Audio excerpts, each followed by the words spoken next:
to part 1 of the Shelby Cobra 427 build-up. This is a 1/24th scale model car kit, and it's by Monogram. I would imagine this kit really has most probably been doing the circuit for a number of years and been repopped God knows how many times as well. I'm building this for my friend who helps me with my stands. It's his birthday coming up on the 7th of June, so happy birthday. He does love Cobras, and he also loves Cobalt Blue. So his wish is going to be turned into reality. So he's going to get a little Cobra for his birthday, and it's going to be in Cobalt Blue. Now, to be quite honest, I don't expect this kit to take too long to build because there's not a lot of it really, and what there is will be sort of stock build. I'm not going to do any modifications to this kit at all. It's just going to be a sort of straight out of the box build, and the good thing is the whole of the chassis is black, the whole of the interior is black, so you know there's not really a lot that I need to do to this kit. I think the most amount of work really is going to be on the actual bodywork itself, getting that all painted up. So we just open the box and take a look at the parts that are in there. I've actually taken most of the parts out of the bags, to be quite honest.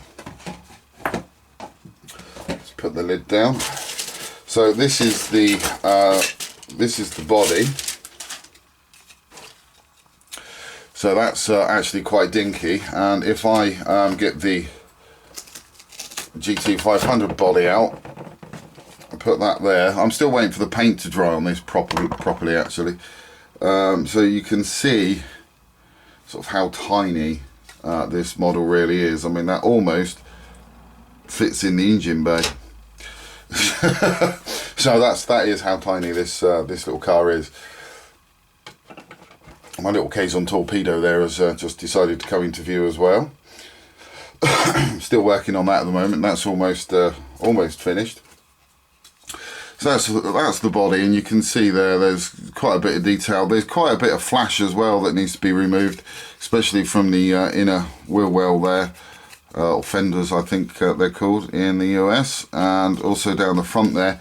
And I think there's some as well just down the front panels there that need to be removed, and also down the back end as well, but that won't take too long to deal with. The engine I will be doing in blue. I do believe that's what Shelby Cobras are meant to have. I think they're meant to have the blue engine with the aluminium gearbox. I will be using the craft acrylics for that one, which is the, I think, if I'm right, yeah, the Americana True Blue I'll be using to do that in. All of the suspension and chassis needs to be painted in black, so again I'll just use the Americana craft acrylic black on that as well, and then just seal that once it's done. We got the hood there, that's the dashboard. Now unfortunately there are no decals for the dash, which is a shame, but you know, what can you do? I think what I'm going to do with this around the dials, we've got the rims out, I think I will actually just paint those in silver just to sort of help them stand out a little bit.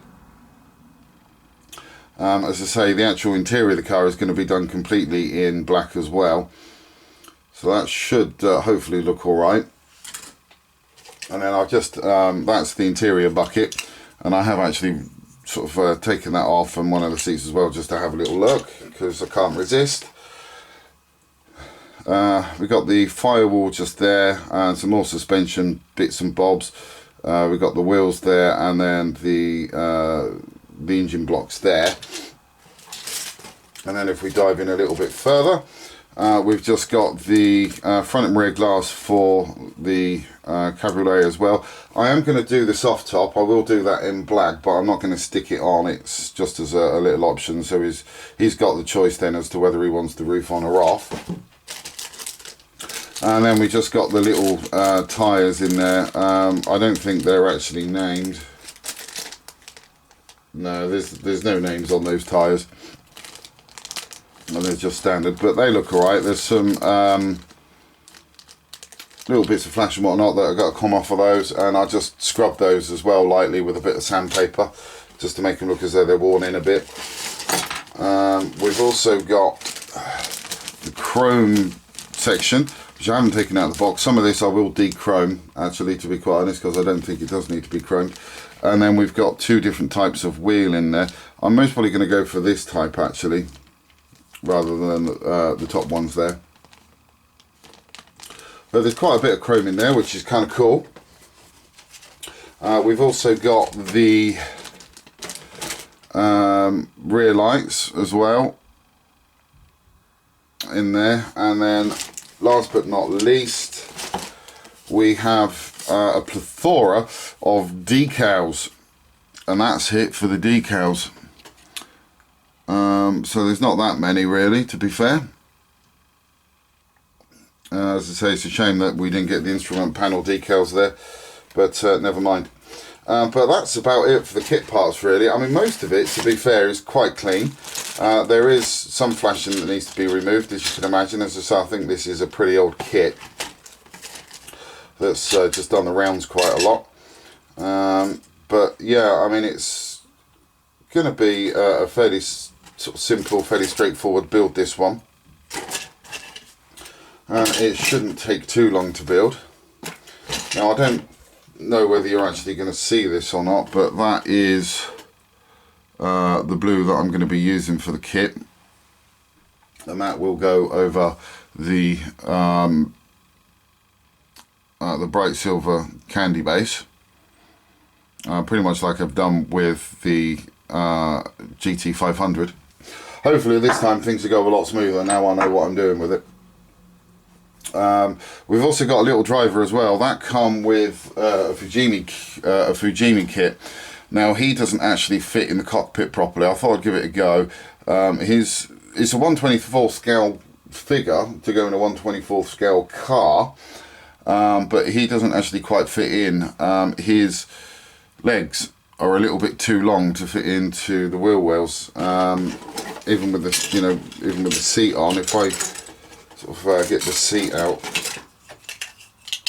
we'll put him in the proper left-hand drive position as he's meant to be. So let's put him on the other side of the car. As you can see by that, that's how he sits. He's sitting at an awkward angle. His feet do actually bash up against the interior of the well there.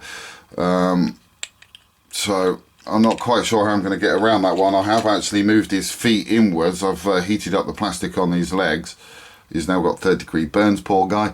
And I've just pushed his legs right in as far as I can get them to go, but they're still a bit too big to go in. I think I might try and see if I can push his legs in a little bit further, actually. But that's actually quite hard to do because that plastic is quite thick.